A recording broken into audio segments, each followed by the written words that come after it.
Bismillahirrahmanirrahim. Assalamualaikum warahmatullahi taala wabarakatuh. Alhamdulillah wassalatu wassalamu ala Rasulillah wa ba'd.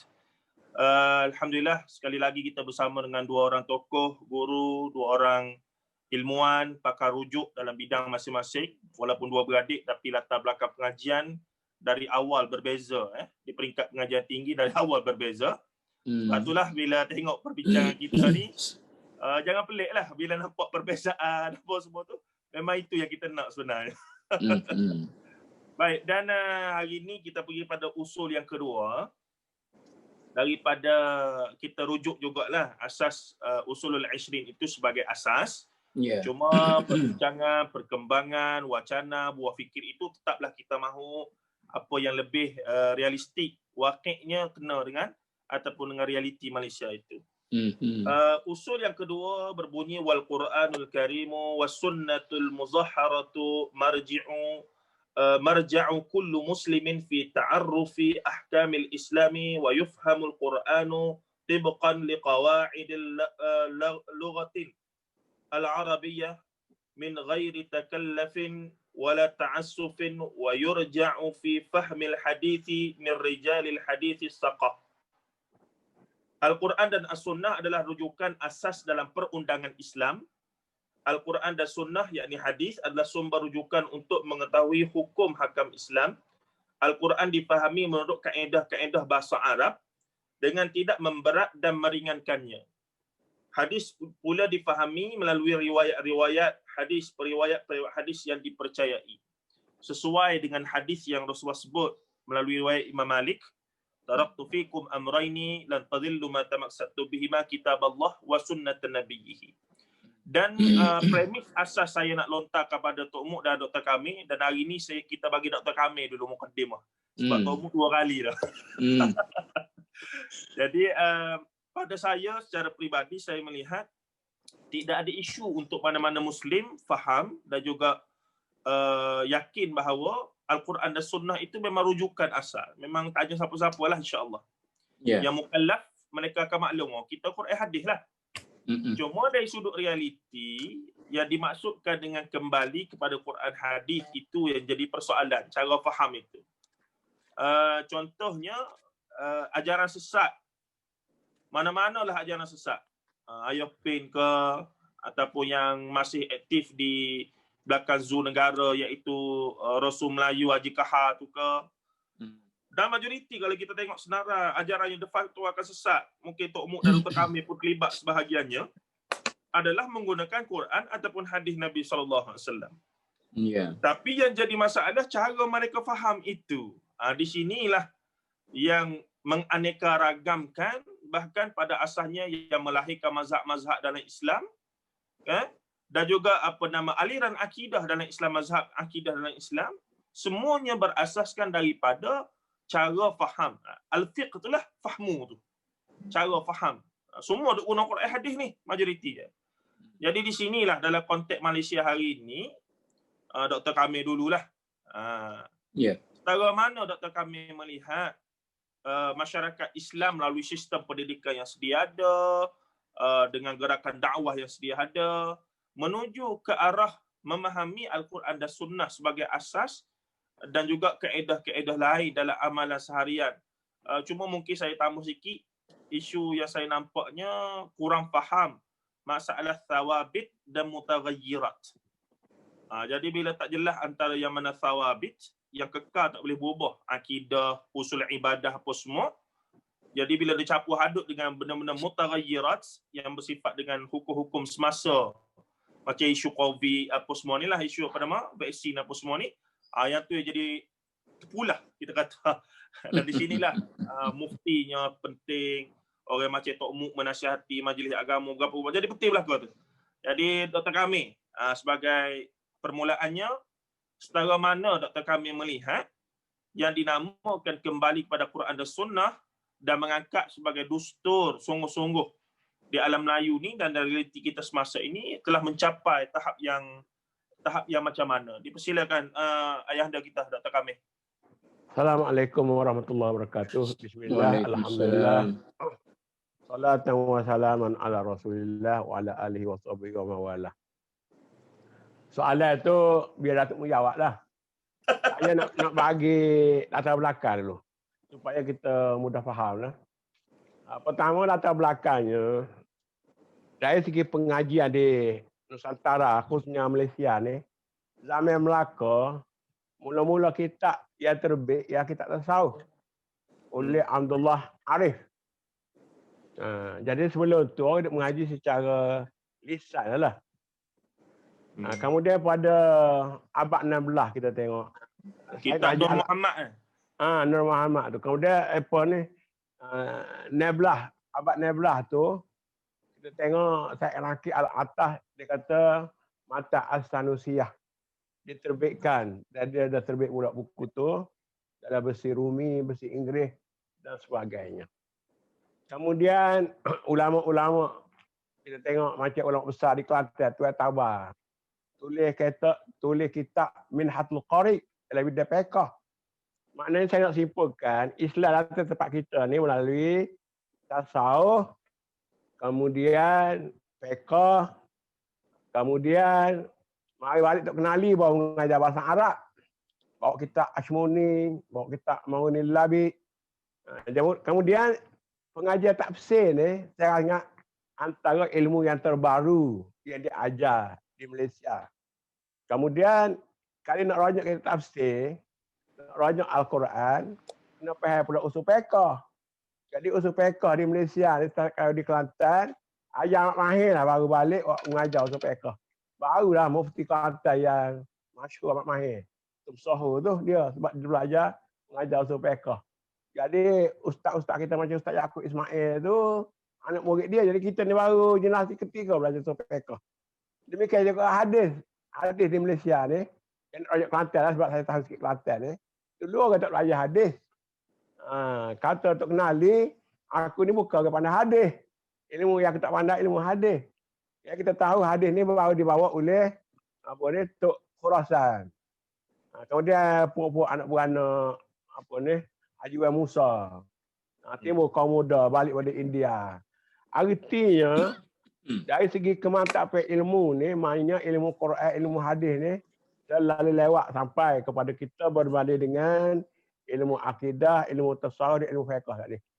Jadi kerana orang kita ni tak sampai tahap nak merujuk sendiri, maka dia ikutlah guru-guru dia. Kaedahnya email kita tu ialah guru kita lah. Nak kata mujtahid tak mujtahid lah, guru kita tu email kita. Jadi tutup guru dia bawa fiqh, tauhid, tasawuf. Jadi tidak ada banyaklah merujuk kepada hadis dan Al-Quran secara langsung. Jadi sebab itulah misalnya ada tasawuf.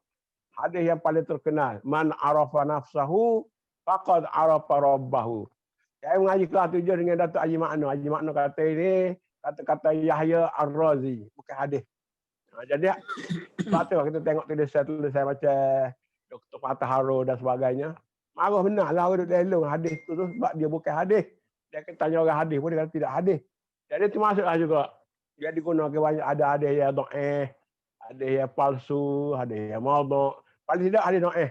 Misalnya yang masyhur dalam masyarakat kita. Belajarlah ilmu sampai ke negeri Cina. Utlubul ilma walau bisin. Padahal kita tengok ada ada. Tapi sakit di bawah tu dia kata hadis dhaif. Jadi banyak digunakan hadis termasuk dunia haji patung watullah Abu Hakila contohnya. Dunia ini bangkai, pencari bangkai itu anjing. Jadi banyak ada hadis yang disebut tu mengikut ulama-ulama hadis hak baru balik daripada Saudi ke ahli-ahli hadis kan ni. Orang tolak hadis belaka. Itulah timbulnya pertentangan. Begitu dengan Al-Quran. Jadi Al-Quran saya kata tafsir yang pertama kita tengok yang disebut sebagai tafsir oleh Pansuri ke oleh apa ni Abdul Rauf tu Mustafa tu apa tafsir Mustafa Baidawi ke apa itu pun tidak terjemahan Mustafid. Terjemahan Mustafa tu itu pun sikit lah. Dia baru betul-betul tafsir yang cukup lengkap ialah tafsir Nurul Ihsan oleh orang Kedah tu nama apa Umar Yusuf ke Hussein ke apa tengok Muhammad No. Ia tu baru. Lepas tu mari tafsirul Hakim. Atau surah Mustafa Abdul Rahman. Jadi orang kita dia buat tafsir juga masih bertatih. Dia balik pada Datuk Nak Aziz tu, Datuk Nak Aziz mengajar tafsir Zila, mengajar. Jadi maknanya pengajar tafsir, pengajar hadis ni bagi saya lah antara pengajar bongsu. Masuk juga usul fiqh dan sebagainya. Jadi kalau tafsir baru belajar, hadis baru belajar, usul fiqh baru belajar, maka ulama kita tidaklah merujuk kepada bidang tersebut. Tapi lebih merujuk kepada kitab-kitab yang ditulis oleh ulama yang terdahulu. Okey, Dr. kami buka gelanggang dah. Alhamdulillah. Tok Muk sendiri lagu mana melihat setakat ni lah masyarakat kita secara umum melalui sistem yang ada merealisasikan kefahaman merujuk pada Al-Quran dan Sunnah itu. Hari ni kena sokor Dr. Kamil. Pasal dia bawa jalan hak kebetulan serupa kan. Maknanya sokor tu kebetulan. Kebetulannya kalau tidak sebab orang syariah Usuluddin kadang-kadang ada benda-benda yang tak selaras ya. Dia macam ni. Saya sokong kita di Malaysia ni ataupun kebanyakan negara Islam kita hanya bergantung kepada pandangan-pandangan para ulama sama ada dalam kitab fiqh ataupun dalam kitab ilmu kalam ataupun dalam kitab apa-apalah atau tasawuf ke apa semua sekali. Jadi kita ni hanya bergantung kepada makanan-makanan yang sudah siap. Ya, sekarang ni kita nak makan Maggi, makan benda-benda ni, benda apa tu, pasang siap ni. Kita tak balik kepada asal yang sebenar. Betul macam Dr. Kamil tadi, kita kata Quran, Sunnah, dan kita belajar Quran tu tafsir lah macam-macam.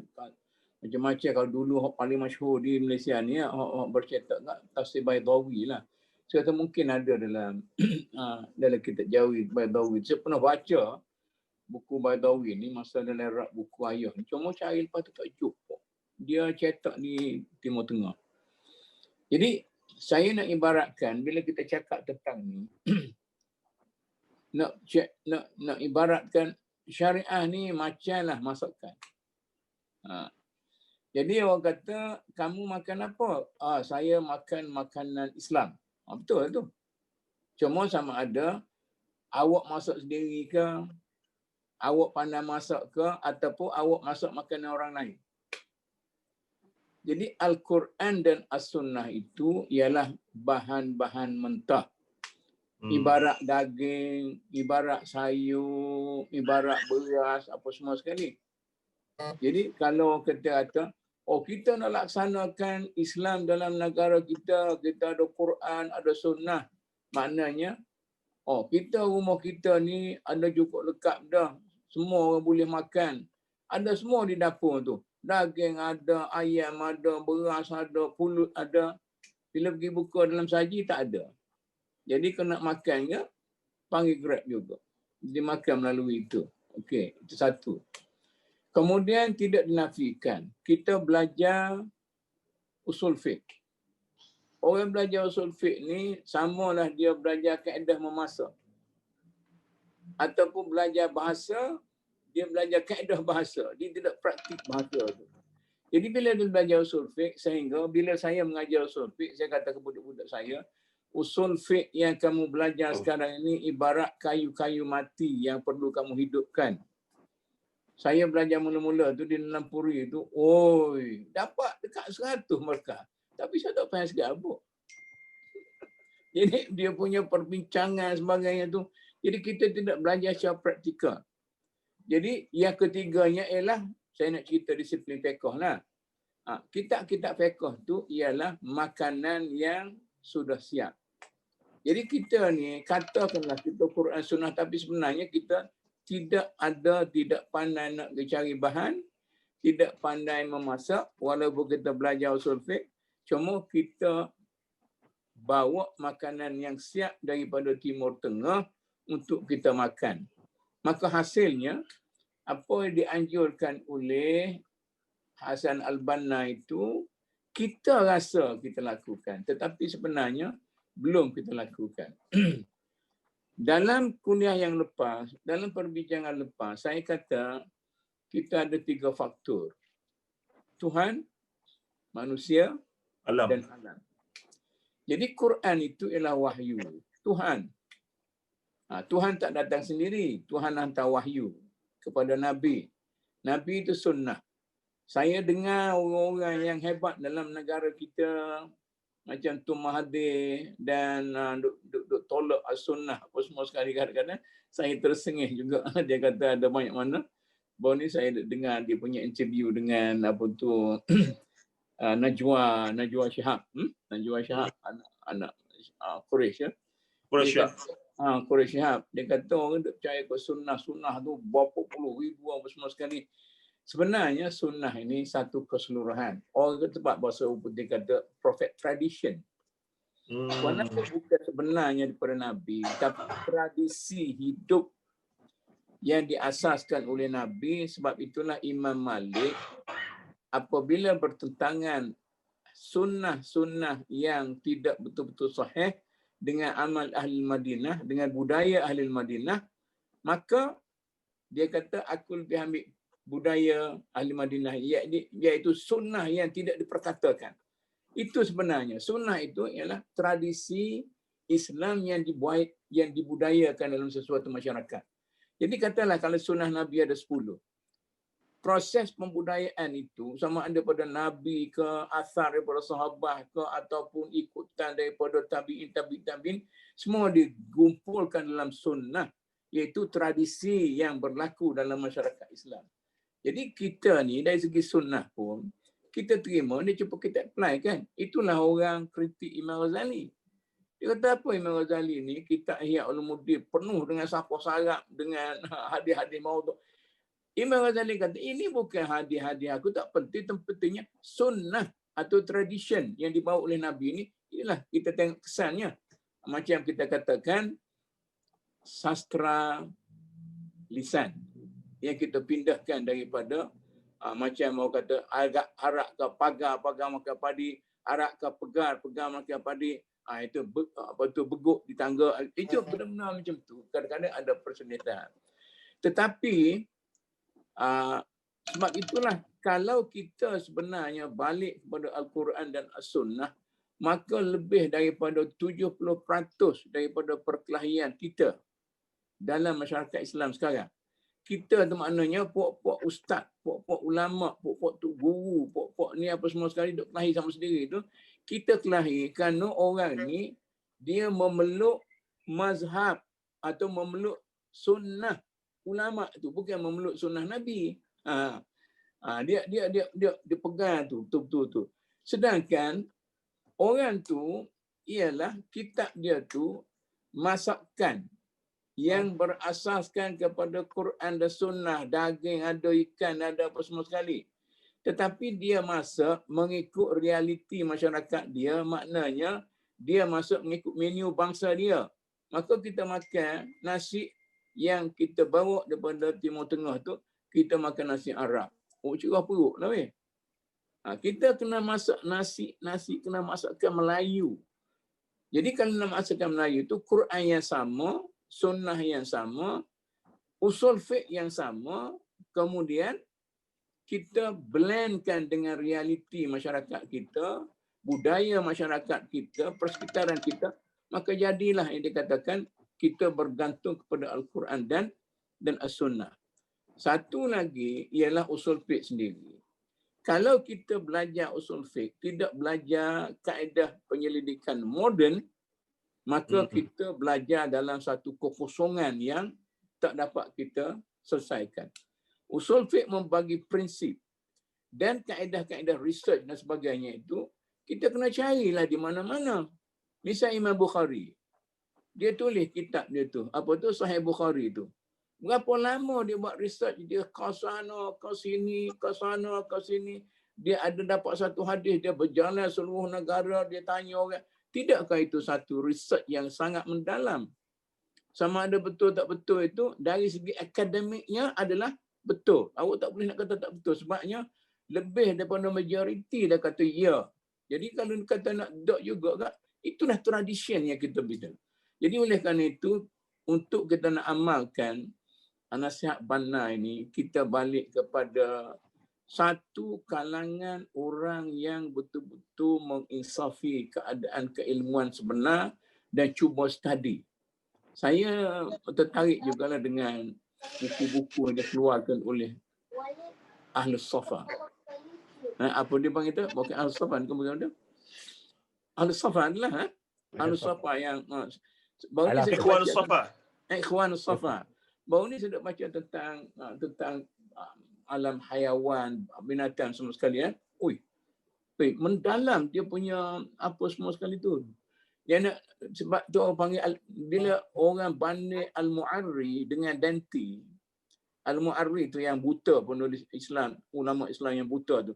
Nak banding dengan Danti, Danti banyak Perancis punya dia banyak cedok daripada pokok Islam sebab dia original daripada tu. Ini yang kita cuba kena fikirkanlah. Jadi kalau saya nak masuk panjang sangat ni, saya nak masuk kepada realiti kita. Mula-mula kita buat masuk kitab-kitab yang ditulis oleh para ulama Timur Tengah. Kemudian bila Ar-Raniri menulis kitab-kitab fiqh, ni fiqh zaman fiqh yang mula-mula sekali, dia almost copy. Macam juga mata Al-Banjari dan sebagainya. Jadi macam kopi begitu je, tapi baguslah juga, ada sikit-sikit sebanyak. Tapi yang pembahari sebenarnya, sunnah yang di-applykan dalam realiti kita, saya tengok ada satu kes yang dikemukakan oleh Daud Fatani. Tidak ada satu pun kitab fiqh Arab yang bercakap tentang harta sepencarian. Maka Daud Fatani kata adalah menjadi adat kepada orang-orang di bawah angin, iaitu kita ni, semenanjung tanah betul Nusantara ni, bahawa isteri itu juga keluar bekerja. Orang Arab orang Arab dia kurung. Jadi suami je tu kerjanya. Oleh kerana itu dia kata kalau berlaku bercerai antara apa semua sekali, dia memperkenalkan apa yang disebut sebagai harta sepencarian. Itu betul-betul realisasi daripada fiqh tempatan dan balik pada Quran dan As-Sunnah tanpa mengambil kira budaya Arab yang ada dalam kitab-kitab fiqh yang lain. Sekatulah dulu. Baik, Tok Muk beri ngejuk tu. Apa nama, tapi dari segi maksudnya masyarakat ni bila adalah ustaz-ustaz kita mutakhir balik untuk dia saya melihat proses lah dalam 10 tahun yang saya concern 10 tahun ni untuk perhati perkembangan golongan yang benar-benar bawa balik aliran hadis dengan yang bertahan dengan fiqh, usul fiqh, tradisi yang berbeza itu dan mempengaruhilah latar belakang dia mengaji di Malaysia ni di mana ataupun di Indonesia, kemudian dia sambung ke mana, Azhar ke, Syria ke, Saudi ke, Jordan ke, dan akhirnya kesimpulan saya tengok yang mencorakkan sungguh-sungguh adalah siapakah guru-guru yang mereka kagumi. Dan juga mungkin jemaah yang mereka ikut pun mempengaruhi dan akhirnya mereka bawa lah fikiran tu ke kemari, tapi sebahagian besar yang mempunyai latar belakang macam pondok di Malaysia ke apa semua, insya-Allah mereka boleh ejah lah benda tu. Jadi macam tidaklah ketara pertentangannya itu, tapi ada motif untuk mentransform, mengislah, mentajdidkan itu. Tapi bagi mereka yang kalau di Malaysia ni tidak pernah ada pengalaman latar belakang mengaji pondok ke, duduk dengan mana-mana ustaz di sebuah masjid, kemudian dia terus pergi ke luar negara, Jordan ke, dia pergi ke Saudi ke sebagai contoh, sebahagiannya bila balik memang agak seolah-olah saya guna istilah nak bawa balik negara sana ke sini lah, nak jadikan Malaysia ni sebagaimana negara sana. Jadi di situlah kita lihat. Cuma yang positifnya, ustaz-ustaz ini bawa balik satu kesedaran bahawa penting untuk memastikan satu sumber rujukan agama itu dipertanggungjawabkan asal usulnya. Makanya mereka menggesa. Cuma sebahagian orang tak setuju, dia kata benda-benda macam tu sepatut golongan asatizah sajalah yang tahu. Orang awam tak wajar pun nak bincang sahih tak sahih, apa nama al-aslu fil asya' al-ibahah lah, apa kaedah-kaedah fiqh apa semua tu. Tak payahlah orang awam tahu. Saya melihat berdasarkan Al-Banna punya al-fahmu tu, bahawa kefahaman itu hak setiap kita. Alim memang orang-orang tertentu. Alim ni Qardawi baca buku 12 jam sehari, dia menulis. Ni alim kita kata. Level Tok Umuk, level Dr. Kamil dan sahabat-sahabat kata orang lama, itu alim. Tapi bagi kami orang awam, bila Allah Ta'ala sebut Rabbi zidni ilman nafi'ah, dan ada tambahan kadang-kadang tu, warzuqni fahma, rezekikan kami kefahaman. Jadi itu penting faham. Saya melihat orang awam ni, kalau dia tak alim pun, kalau dia faham, dia banyak selamat dalam urusan agama. Yang terjadi hari ni, banyak benda yang dia terima tu akhirnya menjadi satu benda yang menyusahkan diri mereka baliklah atas dasar ikut dasar umpama. Jadi Dr. Kamil mungkin ada tambahan daripada statement yang saya sebut tadi tu. Kalau kita tengok sejarah lagi lah di tempat kita, sebenarnya golongan tajdid Islah dah bermula dengan baliknya budak-budak Azhar, Abu Bakar Asy'ari di Perlis, Tahir Jalaluddin di Perak, dan juga mereka-mereka yang mendapat sedikit sebanyak pandangan daripada Rashid Ridha Abduh. Jadi mereka ini bawa balik, saya ingat misalnya kita ambil Abu Bakar Asy'ari lah. Pasal dia balik masa tu, dia tengok masyarakat Islam ni mengokong sangat perempuan. Jadi dia menulis tentang perempuan dan Islam. Dia dikatakan dia terikat juga atau terpengaruh juga dengan buku-buku Tahrirul Mar'ah oleh Qasim Amin. Dia juga buat makan minum juga.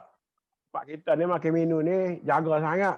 Tapi dia balik dah buat hadis, benda yang tidak ada terang-terangan haram dalam nas, maka boleh makan. Maka timurlah. Tupai boleh makan, mekara boleh makan. Dia tulis. Dua buah buku dia. Satu Sembahyang Islam. Yang kedua Ibadat Islam. Diharapkan di banyak negeri-negeri kerana bertentangan dengan amalan tradisi. Masyarakat kita lebat ibadat, lebat sembahyang, dan juga lebat makan minum dan sebagainya. Jadi maksud saya di sini, golongan Islah atau kena tajdid yang balik dari Mesir dah buka jalan. Cuma pada waktu itu perbincangannya lebih kepada perbezaan dari segi hukum fiqh, hukum furu'. Jadi taklah terima soal kafir-mengkafir dan sebagainya. Tapi bila klik orang daripada Arab Saudi secara khusus lah saya tengok, selepas 80-an, mereka balik pula soal-soal akidah. Dia bawa pula buku-buku Ikhwan Muslimin, Rububiyah, Uluhiyah, yang kita selama ini mengaji sifat 20. Maka pertentangan itu lebih tajam. Dia pertentangan itu sampai kepada tahap kafir mengkafir, bid'ah mau bid'ah. Ya pada saya lah. Saya sebut, kalau kita mengaji sebelah pihak saja, maka itulah akan berlaku. Tapi kalau kita faham kedua-dua, ya cara lama pun kita faham, ya cara baru pun kita faham, kita tak akan menimbulkan apa-apa. Sebab daripada Alhamdulillah Rabbil Alamin itu, Rububiyah ada dah Rabbil Alamin. Allah, Ar-Rahman, Ar-Rahim, Bismillah itu uluhiyah ada dah. Cuma pengistilahan. Jadi kenapa kita terlalu allergic dengan istilah-istilah? Jadi soal istilah ni allergic kerana kita tak faham. Jadi macam tak kita kata orang belajar bidang lain lah. Orang belajar bidang lain, kita tak nak pisah belajar sains, belajar matematik, belajar hayat, belajar fizik, belajar kimia. Dia bergantung. Macam kita juga belajar ni, belajar fiqh, belajar tauhid, belajar tasawuf ni pun dia juga 3 dan 1, 1 dan 3. Mungkin ada orang tu dia tekan 1 saja. Duk ulai fiqh, duk uli fiqh, tak cara ke tasawuf dan sebagainya. Maka banyaklah benda-benda yang sakut bagi orang tasawuf.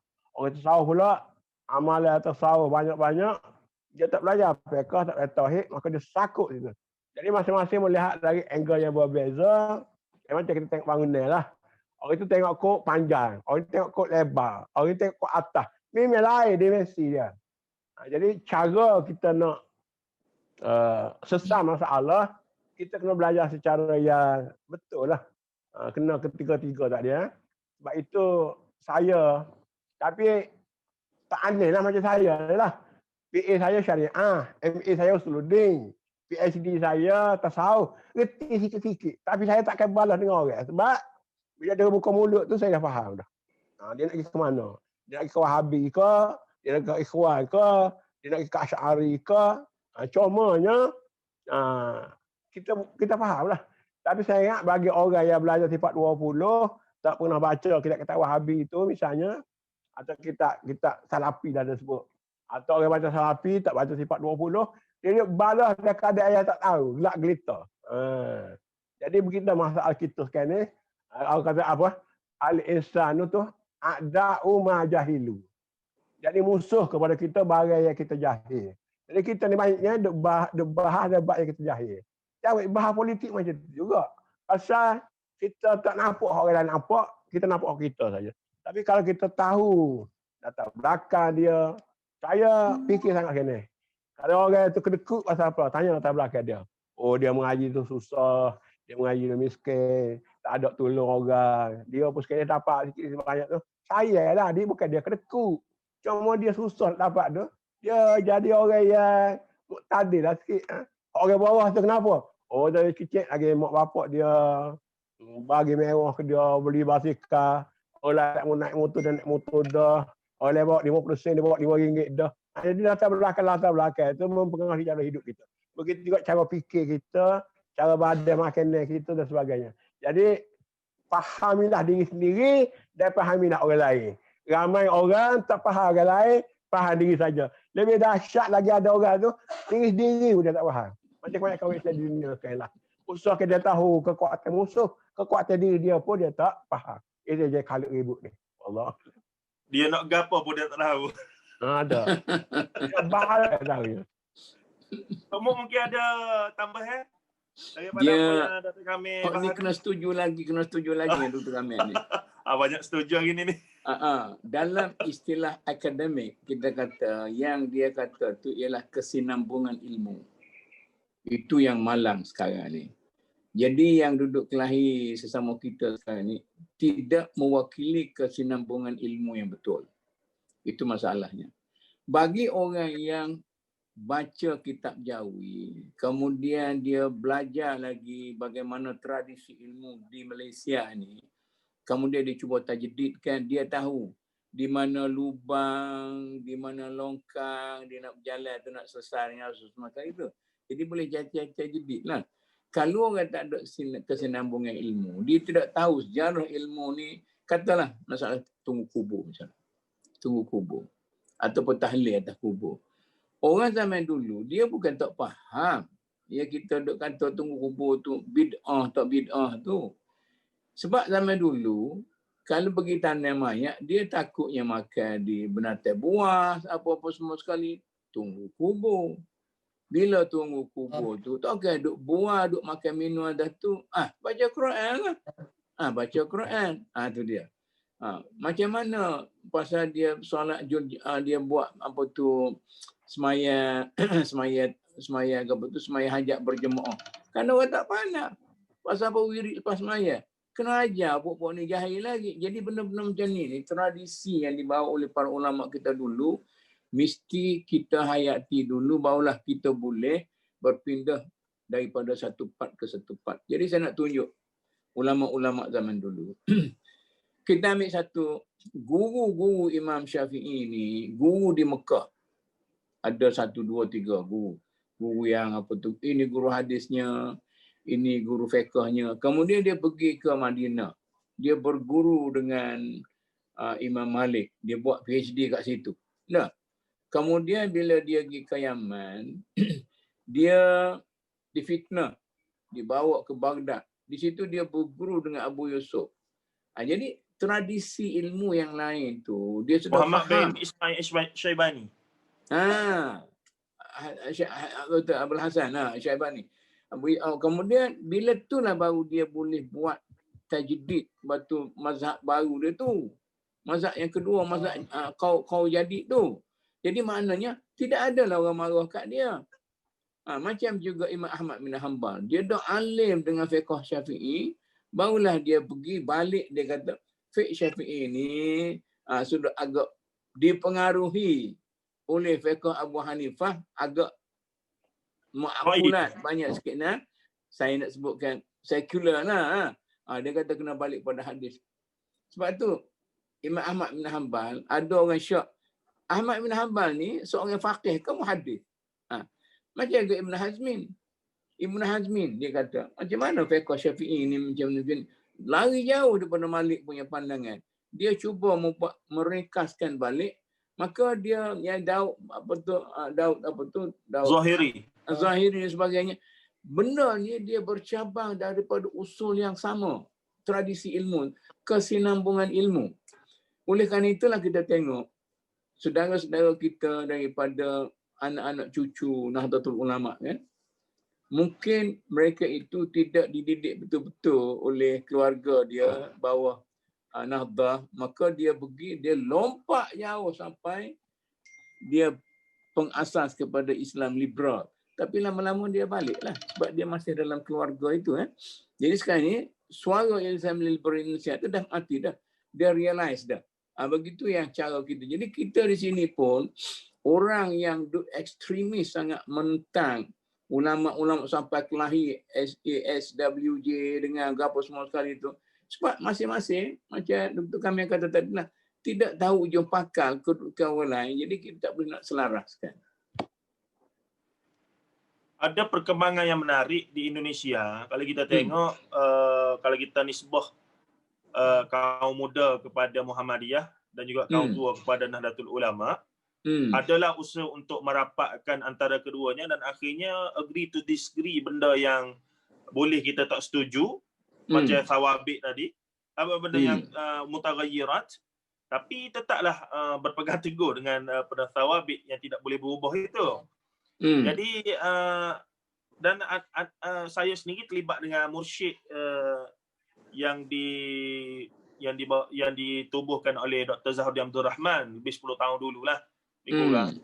Di manhaj yang dibawa adalah nak bawa semua pendakwah yang bersifat sederhana, yang selebriti masa tu, kecuali saya lah tidak, tapi kita masuk tu sebagai pemerhati dan belajar. Cuma yang menariknya bila saya tengok muamalah sama mereka ni, walaupun latar belakang hak ni memang latar belakang akidah, ngaji Saudi, yang ni daripada Mesir, pakar bahagian Syiah, majoriti pada mereka ada PhD dalam di belakang. Sebahagian dah jadi menteri, sebahagian jadi macam-macam lah, hebat lah. Tapi akhirnya boleh duduk sekali baca, dan saya tengok ada benda tak setuju. Kadang-kadang panas. Tapi akhirnya balik pada asal ilmu bahawa benda ni benda yang memang boleh khilaf. Boleh. Bila benda yang boleh khilaf, lah kena apa dada, tak boleh nak yakin. Sebab benda bukan hitam putih, benda bukan Islam kafir, tidak. Yalah. Dia mengenai Indonesia ni, saya sambung sikit kan. Bulan 3 tahun lepas saya pergi. Dan kita ada perbincangan, ini MDN lah. Kita ada perbincangan dengan Muhammadiyah, dia dengan Dewan Ulama, dengan apa tu yang Pak Nasir dulu apa semua sekali tu, dengan Dewan Dakwah. Dewan Dakwah dan dengan apa tu Nahdlah apa tu? Nahdlah. Maknanya perbezaan itu sudah tidak tebal lagi. Contohnya tradisi Nahdlah tu agak konservatif sikit. Dari segi tradisi, dari segi pandangan berfikir mana lebih kurang dah. Sebenarnya kita menuju ke arah itu. Jadi kita di Malaysia ni tak perlulah kita tunggu sampai kita nak ikut orang Indonesia sekali lagi. Kitalah yang menjuarai. Sebab mereka itu ada masalah. Tapi sekarang ini dia duit banyak dah, maju dah apa semua sekali. Mungkin satu masa kita akan ikut balik orang Indonesia. Betul. Pelaburan apa banyak pot dia daripada kita ni. Ya. Lari ke sana dah. Aduh, hai. Kita ada soalan yang sebenarnya okey, kita bersama kita dalam 100 orang sudah tengok live. Cuma saya tengok share ada 24 sahaja. Jadi saya ingat ramai lagi sahabat-sahabat kita yang menonton tidak share di Facebook masing-masing. Saya mohon jasa baik sebelum kita masuk ke round kedua ni, insya-Allah dalam masa berbaki boleh share untuk mengembang jauh lah apa yang kita bincangkan pada hari ni. Minta tuan-tuan yang bersama dengan kita 112 orang lebih kurang ni untuk share di Facebook masing-masing supaya kita punya boleh pergi jauh lah perbincangan yang menarik ini, insya-Allah. Baik. ada soalan daripada sahabat kita ni yang menyentuh mengenai situasi di Indonesia lah. Sebab Tok Muk pun tiba-tiba sebut dah tadi tu. Jadi di Indonesia ni tiba-tiba Nahdlatul Ulama muncul dengan dia punya Islam Nusantara. Secara umumnya nampak macam okey lah. Dan begitu juga Muhammadiyah dikatakan buat Islam berkemajuan. Begitu. Dan saya tak tengok secara banyak, tapi adalah tengok wacana-wacana dia itu, dan perkara ini ditentanglah. Di Indonesia ni ada satu pertubuhan Tok Muk, kalau Tok Muk perasan, nama INSIS. INSIS ni majoritinya ditubuhkan oleh mereka yang daripada istek lama zaman Prof. Syed Muhammad Naqib Al-Letas. Yang hari ni jadi Universiti Gontor, apa semua tu, Amal Zakashi, Fuad Zakat kata. Jadi menariknya INSIS ni dia macam ada persamaan dengan mursyid juga. Dia cuba himpunkan seluruh intelektual, ulama-ulama muda, ilmuwan muda ini yang mana latar belakang berbeza, persis yang Tok Muk sebut Dewan Dakwah, Nahdlatul Ulama, boleh duduk sekali bincang isu-isu pemikiran. Kerana bagi mereka isu yang bersabit dengan benda-benda yang kita bincang lebih kurang tadi tu dah boleh selesai lama dah. Dan lagi mana. Jadi dia bawa stage yang seterusnya, dia mula bincang. Jadi menarik. Walaupun istek di sini mak asal cakap agak tertutup dalam bab itu, tapi insist disebabkan barangkali latar belakang Indonesia dia yang lebih terbuka. Dalam tulisan saya pujilah mereka. Dia boleh bincang mengenai Ibn Taymiyah dengan Al-Ghazali secara sekaligus. Dia boleh gitu. Dan cukup menarik. Saya kata, oi, luar biasa. Dan akhirnya ini melihatkan kalau kita perasan, golongan-golongan yang dulunya Islam liberal, yang dikatakan apa semua yang kuat mengkritik Islam ni pun dah tak berapa kuat pengaruh mereka dalam arus perdana. Dia jadi macam boleh neutralize balik sebab demo ni kuat sangat duduk. Dia bersatu dan mula mengimbangkan wacana itu. Kita pun tak katalah golongan ni banyak juga manfaat bila dia kritik tu sebenarnya.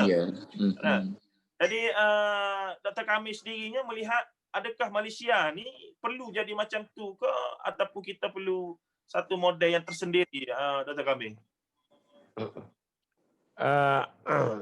Dalam bab ni saya rasa mungkin model tak tahulah model mana-mana. Cuma saya nampak bila orang makin boleh menyeberang lah ilmu dia tu, dia boleh faham manhaj, metod orang lain juga. Jadi dengan sendiri dia akan jadi natural lah. Saya sokong tadi. Saya pernah tengok juga apa yang ketua Abdullah tu, ketua liberal tu. Ulil Afsar Abdullah. Saya tengok YouTube dia. Dia mengajar kitab Ihya dah. Dia mengajar kitab Ihya dah. Ada seorang yang dikatakan liberal, dia asal budak pondok, sekarang dia buka kitab Ihya. Jadi ini balik macam tadi lah. Balik bila ilmu ni, kita nak cakap lah. Kalau setakat sekolah menengah, setakat BA lagi saya kata, saya peribadilah, saya sendiri pengalaman saya, tak sampai lagi kepada lubuk ilmu tu. Jadi kalau saya belajar mantik pun sebenarnya bukan belajar mantik. Belajar sejarah mantik. Belajar usul fiqh pun, tak tahu apa usul fiqh tu. Tak tahu nak guna alat untuk apa. Tapi mengaji lulu. Boleh jahit jeddah, tak ada masalah. Macam tadilah. Tetapi penggunaan tak tahu. Jadi malangnya dalam pengajian ilmu Islam ni, minta maaf saya cakap lah. Saya cerita pengalaman sikit lah. Masuk kelas 3 sekolah harap tu, saya ingat lagi tu. Mengaji bab af'alul ibad. Af'alullah. Start tu ikhtilafal Mu'tazilah wa ahli sunnah bla bla bla bla bla. Jadi belum tahu Quran, belum tahu hadis. Kita nak bicara bab kita ni, sudah baca bala ahli sunnah dengan Mu'tazilah. Lepas tu ahli sunnah pun kita tak faham. Lepas tu Mu'tazilah pun kita tak faham lagi. Lepas tu belajar pula ilmu-ilmu lain pula. Bagi saya lah, saya belajar secara terkotak-kotak. Jadi fiqh di sini, tauhid di sini, tasawuf di sini, akhlak di sini. Bila saya baca buku Mabadi Islam Maududi tu, selepas saya belajar di Nepuri, bukan ustaz ajar juga. Bila kita belajar sendiri dah masuk pula PKPM, masuk dengan gerak-gerak Islam ni, barulah curah mata sikit. Baru apa bab Islam yang semua Quran rajak ke. Pergi mengaji Mesir jumpa fiqh sunnah. Baca fiqh sunnah ai boleh ni. Pergi dua marhalah boleh kat jamak, boleh jamak semaya. Jadi Islam ni bila tahu makin mudah. Zaman dulu kita payah ibarat kita di sekolah rendah, cikgu pangkal uniform ni uniform kita tak berani nak keluar. Rupanya bila kita makin pandai sikit, dia makin kita pandai lah nak keluar. Tapi orang tengok kita ni, bab agama ni ringan lah. Tapi nak membandingkan antara ringan dengan berat tu, kalau berdasar kepada ilmu tak ada masalah. Sebab dia ada kaedah. Katalah macam bab rukhsah. Kita pegang mazhab Syafi'i, rukhsah lebih baik daripada tak rukhsah. Tapi kata orang tasawuf, lagi susah amalan tu lagi banyak pahala. Jadi kalau nak ikut Syafi'i, kita buatlah jamak ke, kita buatlah qasar bila kita musafir, ataupun kita buka puasa. Saya je mezo ikut Syafi'i kan. Balik Kelantan, siapa di Terengganu tu buka ikan sardin dengan roti dengan mula ta'in ni, buka puasa dia puasa apa.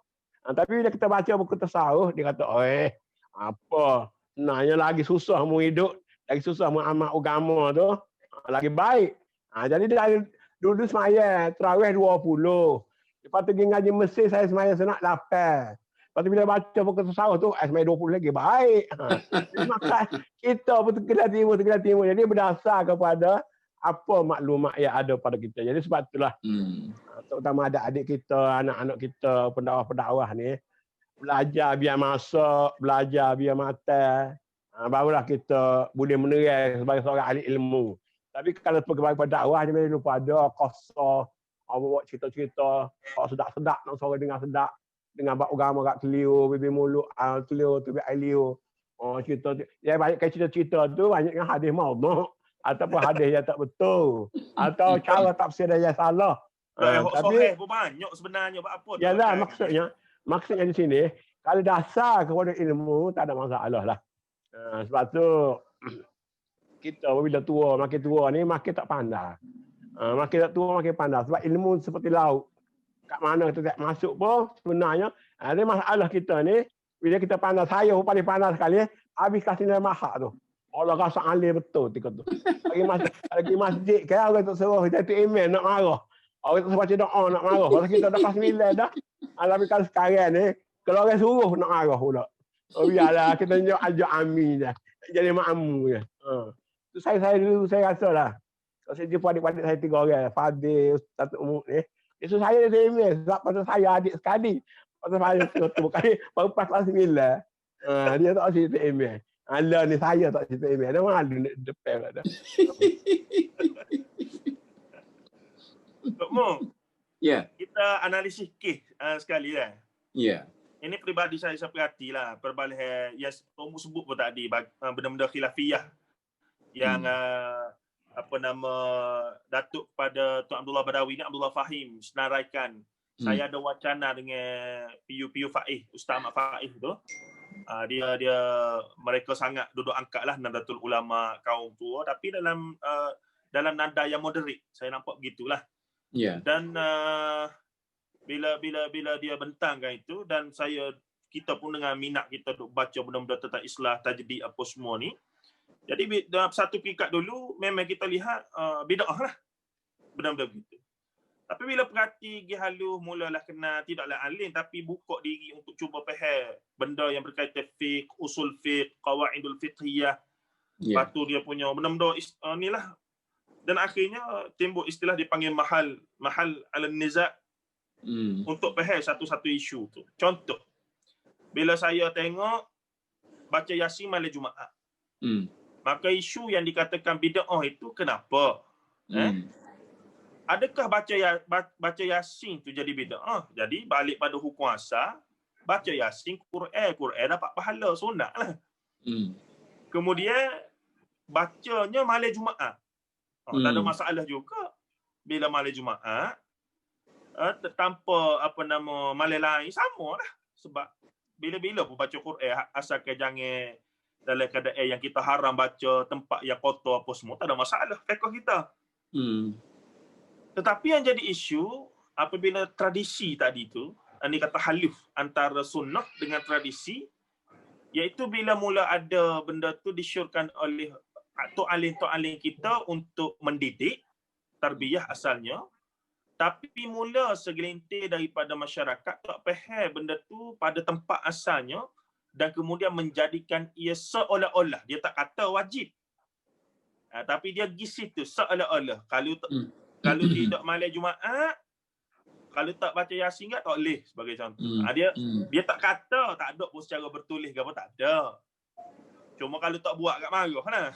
Tak ada makan malam tu. Ya. Jadi di sini saya tengok bukan isu baca Yasin tu. Isunya dia panggil idafiyah, menetapkan satu benda hak tak ada dalam syarak tu saja. Dalil baca Yasin ada, dalil baca Quran ada. Tapi lepas dia nak iakan juga amalan tersebut, dia karang lah dalil Yasin ni hati Quran lah. Tu pun hadis dhaif dah. Jadi dia karang lah dalil tu, dalil ni apa nama kita katakan bid'ah hasanah lah apa gitu gini untuk nak endorse perbuatan tadi. Ya. Yang pihak yang menentang pula ada bid'ah, tak ada langsung dalil. Tadi saya tengok tidak begitulah. Kita rasa yang perlu diterangkan adalah bukan salah baca Yasin itu. Tapi yang lebih tepat adalah jangan tetapkan nak baca surah, nak baca Quran tu 30 juzuk molek malam tu. Jadi saya tengok sesi ustaz kita ni paling tidak kena memahamkan masyarakat ke arah itu, bukan menghalang dan tidaklah mendorong sehingga dia jadi macam tadi juga, macam sah-sah lama yang berpegang begitu macam kapung ni. Nak tukar jadi kuliah pun dia marah tak mu. Ya, betul. Masuk malam Jumaat tu kita nak buat kuliah. Dia kata mana boleh. Malam ni malam Yasin. Dia kata apa-apanya balik baca sendiri lah. Dia tak, kalau balik baca sendiri tak boleh makan. Ya. Jadi Tok Muk punya rumusan di situ daripada statement saya tu. Betul ke tidak saya cara memahami gitu kau lagu mana kau? Betul tu. Dia banyak keterlaluan yang dihayati oleh setiap pihak. Saya ambil Ulu lah sebagai satu contoh lah. Ulu. Dia lahir dalam pondok dan dididik oleh ayah tok nenek dia dengan tradisi Nahdlatul Ulama. Okay. Bila dia datang ke Istad, dia berjumpa dengan para profesor yang dia kagum, tapi keseluruhannya adalah berlatar belakangkan pengajian di barat. Profesional. Orang barat. Jadi tradisi dia belajar Islam juga, tapi cara barat. Jadi dia sangat tertarik cara barat tu. Maka dia cuba melompat jauh daripada tradisi dia menjadi liberal. Jadi sekarang ni dia sudah surut balik. Macam kata Syed Qutb. Kalau kita tendang kuat bola tu, dia akan meleting balik. Dia surut balik, maka itulah tak jadi macam yang dikatakan Istad Indonesia itu ialah realisasi daripada itu. Jadi itu menjawab kepada persoalan yang Ustaz tanya tadi. Jadi kita sekarang ni bila kita melakukan sesuatu, bagi pendapat pada sesuatu, jadi kita telajar menafikan sehingga yang tak patut nafi pun kita nafikan. Jadi mungkinlah bila kalau macam Ustaz Zaharuddin ada gerakan dia, mana dia boleh kita panggilkan tidak menghapuskan tapi neutralizekan. Yang ke ekstremis itu menjadi lebih senang. Lebih senang. Jadi sekarang ni saya sendirilah. Masa ada kecil-kecil tu ayah duk bawa tepat orang pergi sambut maulid Rasul. Bacalah. Baca berzanji lah, baca apa-apa semua sekali. Balik. Saya sendiri masa tu budak mikir, apa faedah duk berzanji-zanji tak faham apa-apa semua sekali. Okay. Kemudian doa. Doa pula dalam bahasa Arab. Kemudian apa tak buat dalam bahasa Melayu. Tak ada. Maka kita kutuk berjanji, kutuk doa Arab saja, orang tak faham apa-apa semua sekali. Kemudian apa berlaku?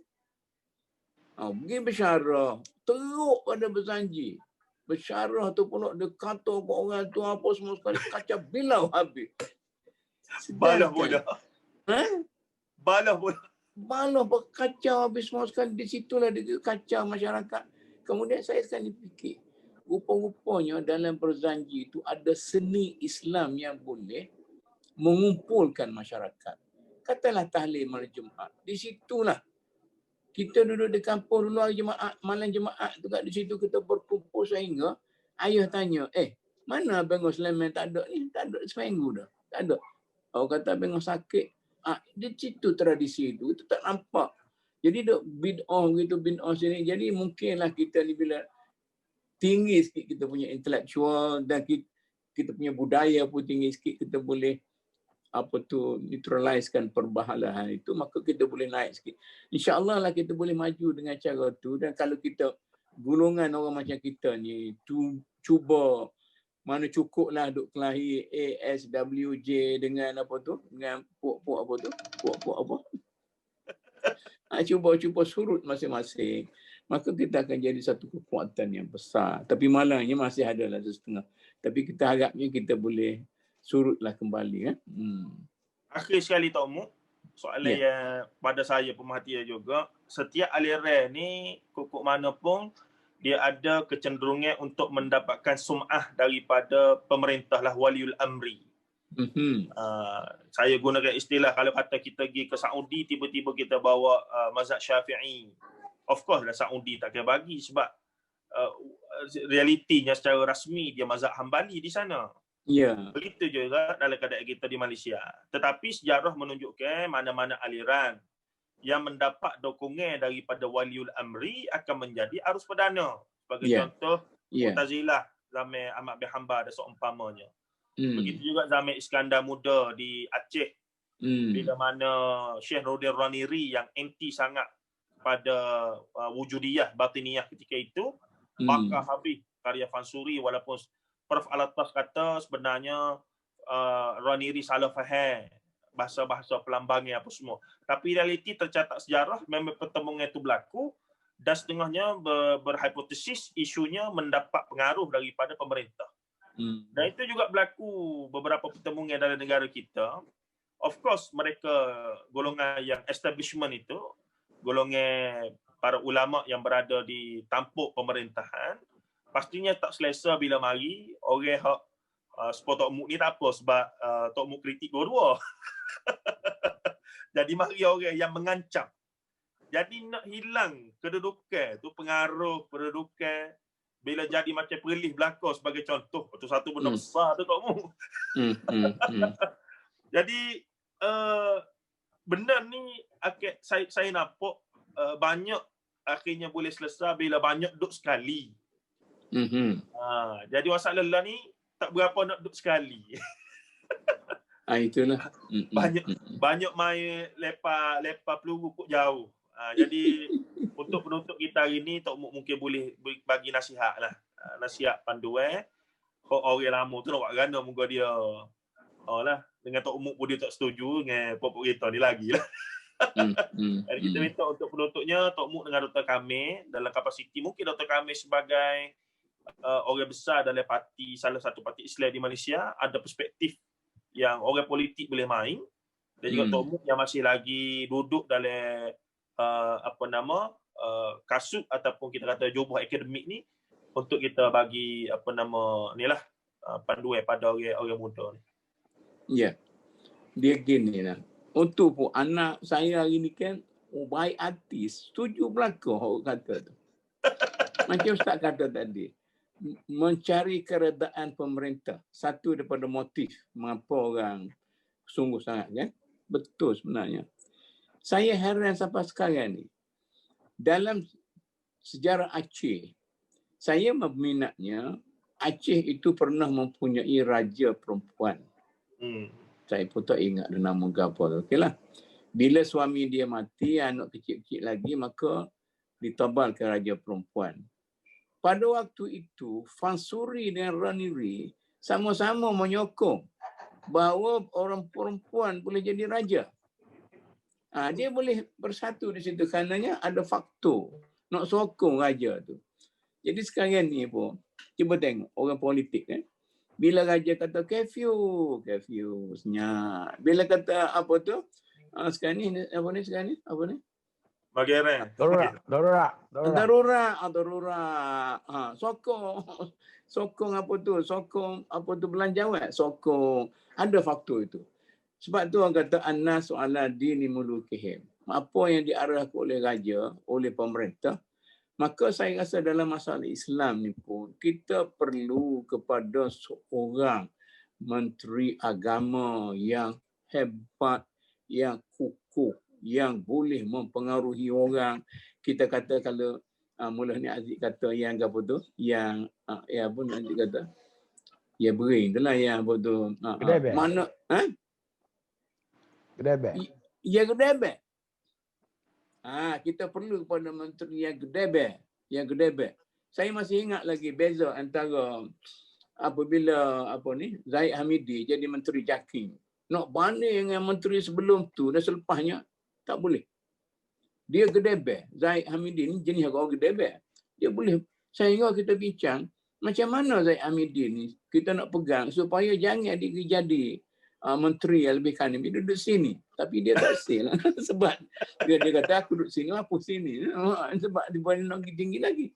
Tapi maknanya kita perlu kepada itu. Jadi oleh kerana kita nasihatlah pada kajian sekarang ni ke akan datang ke. Kena letak menteri agama tu, menteri orang gedebek, maka orang inilah yang boleh menyatukan perbalahan orang agama dalam negara kita. Macam Mak Ibrahim. Mak Ibrahim ni sebenarnya dia gedebek. Kita tak tahunya. Dia tak dengar kata orang. Dia duk ulang lah. Belatun dia tu, apa kis tu. Sehingga dia serap semua ilmu-ilmu pok-pok ustaz ni. Dia nak ajar pok ustaz. Sebenarnya dia belajar pada ustaz. Kerana dia betul kepala ustaz. Dia tanya Syekh Ghazali. Mana nak perlu pada orang gedebek macam tu. Jadi begitu juga di negeri-negeri kita perlu kepada yang dipertua majlis bukanlah pok kemacah-kemacah yang sudah pencen daripada pencen SUK lagi duduk melangu situ apa semua sekali nak irdak raja apa tu, tapi irdak raja seorang, dia seorang.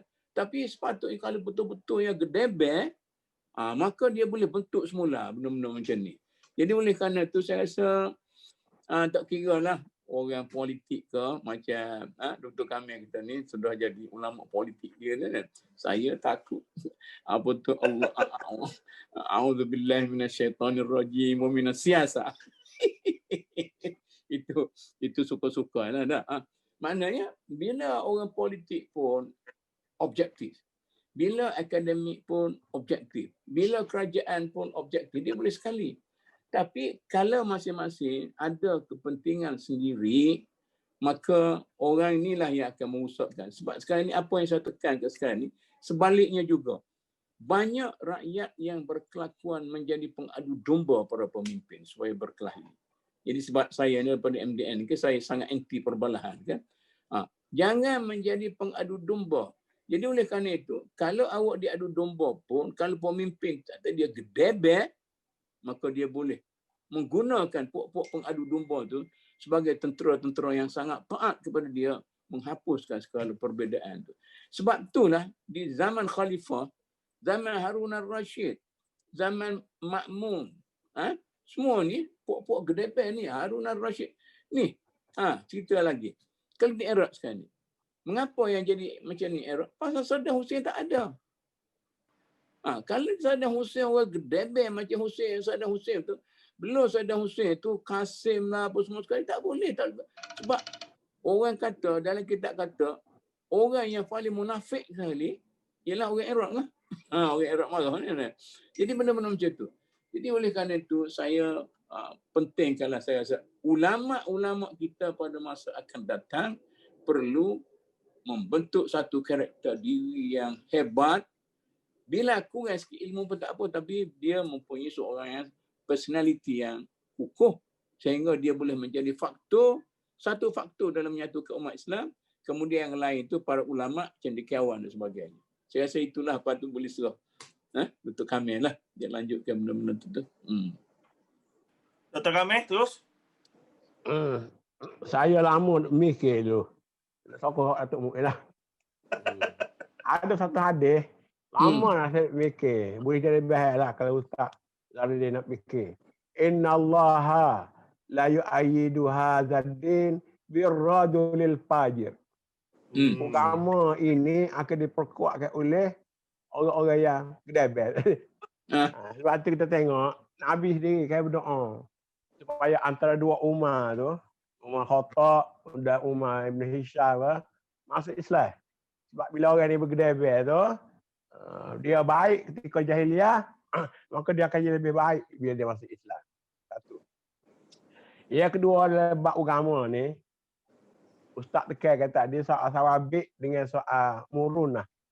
Soal Betul-betul ya fleksibel dengan soal yang rigid. Yang rigid ni saya ingat, saya baca Qardawi kata, 4 perkara aja.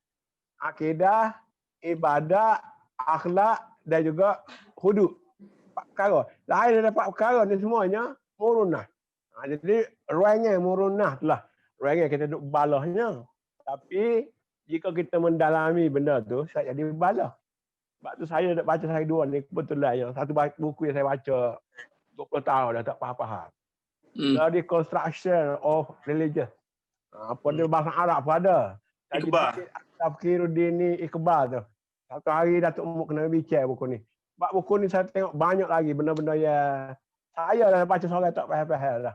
Dan bagaimana perbezaan dia dengan Ghazali, dan bagaimana dia yang dapat daripada barat dan sebagainya. Maknanya dia punya pandangan tentang tasawuf beza dengan orang lain.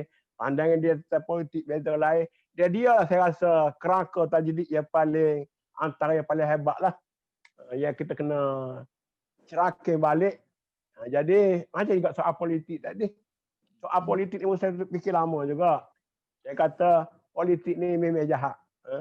Tapi kalau semua orang jahat masuk politik, memang makin jahat lah. Jadi sepatutnya, nanti kata-kata air yang keruh lah. Kalau waktu air jernih banyak, sama ada kita gerak tak gerak, itu sesuai pada Allah. Kita bukan dituntut untuk kejayaan, tapi kita dituntut untuk berusaha. Jadi saya nak sebut seperti lah pasal saya pun sebut lah.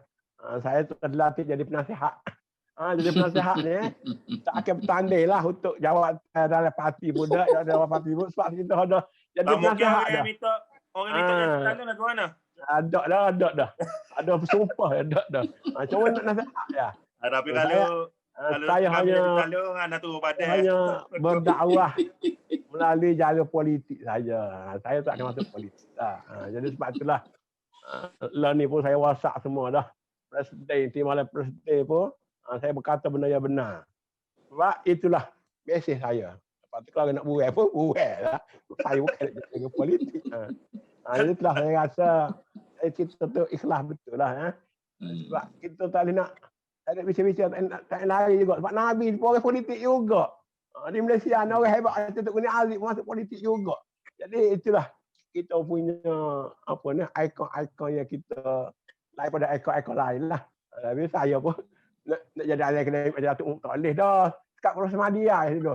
Nak naik profesor pun tak boleh, tak layak. Jadi dalam nombor 70 daripada tidur saya di rumah. Lah ni ramai lah pengikutnya, dia akan nak layak dah. Dulu jadi macam kain buruk cara berlakon. Saya cerita maksudnya asal kita berfungsi, niat kita kepada Allah, lepas pada orang lain kata, macam kita sebut lah. Kita anak ngepok naik apa tu, naik uta tu, naik keldai tu. Keldai. Naik dua-duanya hanya ke keldai tu, dua-dua bodoh.